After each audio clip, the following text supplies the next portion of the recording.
Jeep JKUR Unlimited Rubicon with absolutely zero lift on 37-inch tires.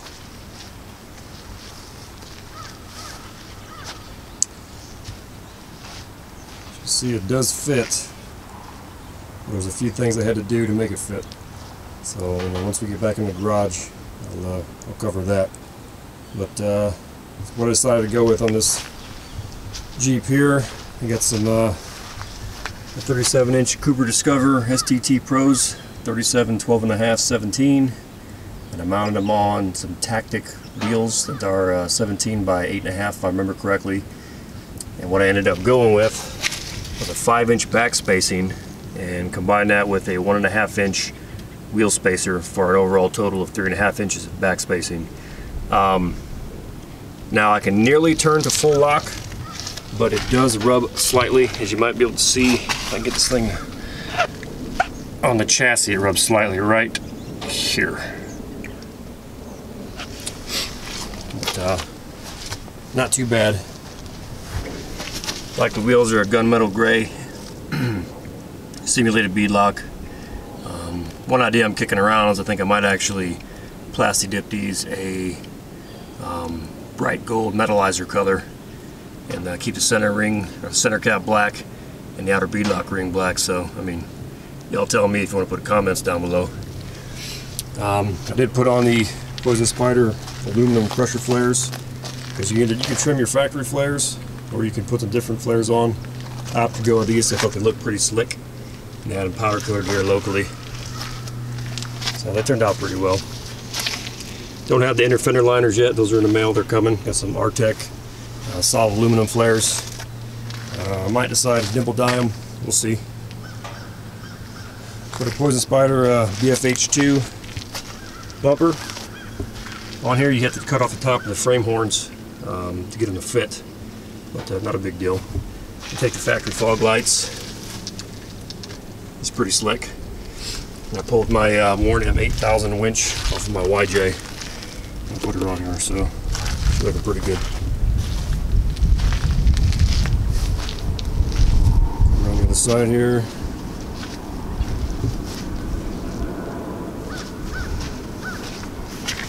An overabundance of up travel here. We have about maybe 5 inches between the fender and the tire itself. Wow, if you look at the bump stop, seems to ride pretty low. The bump stop before it hits the bottom, it's about 1.5 inches. Sorry about that. It's 1.5 inches between the pad and the bump stop itself right here. So when the wheels are straight ahead, it might not hit the fender, but if you had the wheel at full lock, like to the left, this one would probably hit in the back. So I'm going to fix that. I ordered some hockey pucks I got in the mail. They'll be coming. I'll make my own bump stops.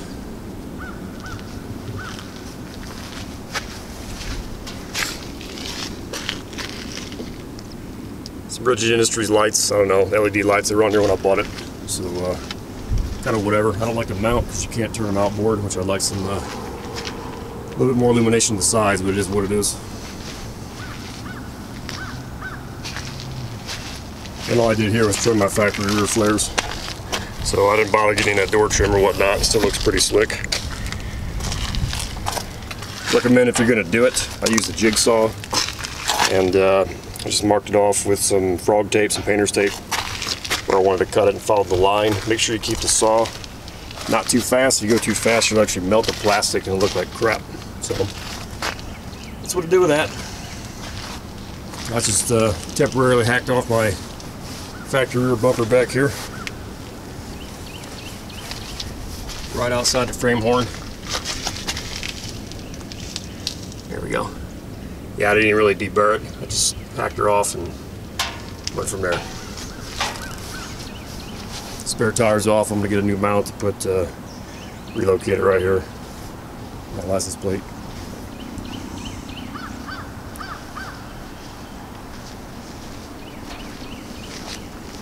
So, like I said, 2013 Jeep JKUR Unlimited Rubicon, 37-inch tires and no lift. It can be done. See you in the garage. Here we are back in the garage. one of the things I had to do to make the tires fit was remove the stock rock slider. I had to cut it down 1.5 inches from factory. I popped the end cap off of there and removed the whole slider. I threw it on my chop saw and cut it. After that, I painted to prevent corrosion, and then you put super glue on the cap. I just super glued the cap back in place. If you don't have power equipment, hacksaw would work pretty well on that. Also, the pinch weld here for the wheel well, you see the fresh white paint on there. I had to cut that out. I'll show you here, 1 second.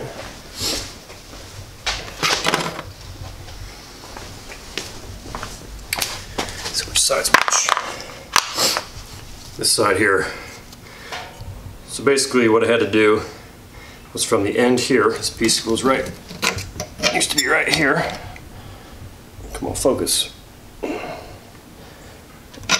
So measured back 1.5 inches from here to here. I'm sorry, 1.25 inches from here to here, and then about 6 3/4 inches up from the bottom edge to the top. And then just took a sawzall with a bimetal blade and just followed the natural arch of the wheel well here and cut it down. And what you're going to see when you cut it, you see how the panels are aligned there. There's multiple layers of sheet metal there, and the factory had it sealed off with foam between the gap. So on the pinch seam there, it's going to be open, but what I ended up doing was just taking a BFH and beating the piss out of it and flattening these together. So basically I brought this edge here flush with that one, and then I took my welder and did small tack welds from the bottom to the top all the way along that seam, and then just ground it down. And if there's any pitting or anything from there, I just zap another weld on there and smooth it out and then paint it over it. So there's the end result. Again, I just cut 1.5 inches off of the rock slider and 1.25 inches back from the edge off of that. I'm 6 3/4 up from the bottom to the top. Let's see what else.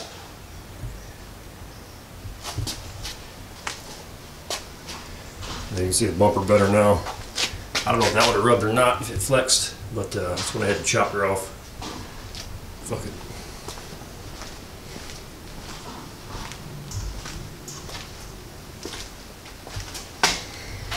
Well, obviously took the inner fender liners out. Haven't cleaned it yet, but you take the inner fender liners out whenever you actually trim the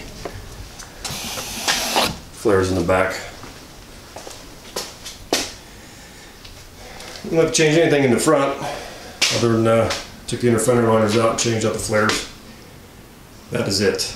One thing I did learn in between the baseball field I was just at and coming home, I drove through a ditch, did a little flex test, and I wish I would have got it on tape, but one place the tire does rub when she's flexing is along here, so I could stand to trim a little bit more of this edge out. Just take a grinder and kind of round them out more. I'm not going to get too crazy with it because once I put a long arm kit on, I'll be able to extend the wheelbase a little bit and move the back wheels aft, so I get a little more clearance there, and that's all I need.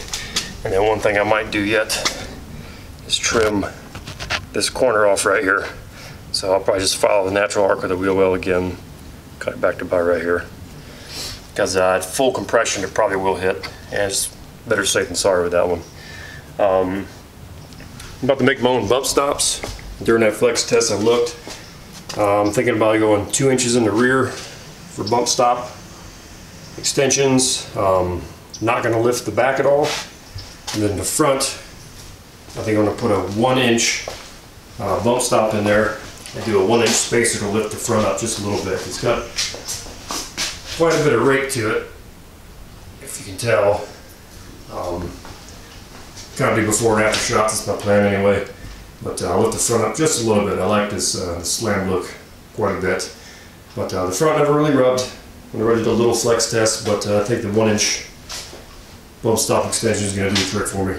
So anyway, see how it goes.